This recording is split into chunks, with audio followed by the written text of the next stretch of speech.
people are still reluctant to attend workshops of this kind because what's the point?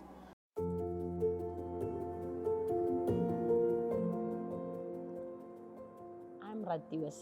I'm from Dobsonville, and I am here as a community leader who is working with NGOs.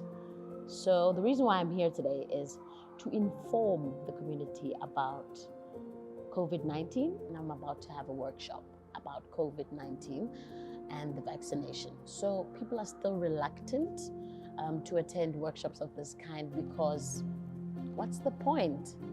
I mean, is my getting the jab going to give me a job?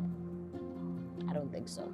So what I hope to achieve here, I'm hoping to get at least 15 people and to inform them that actually, in order to get a job, you really do need a certificate.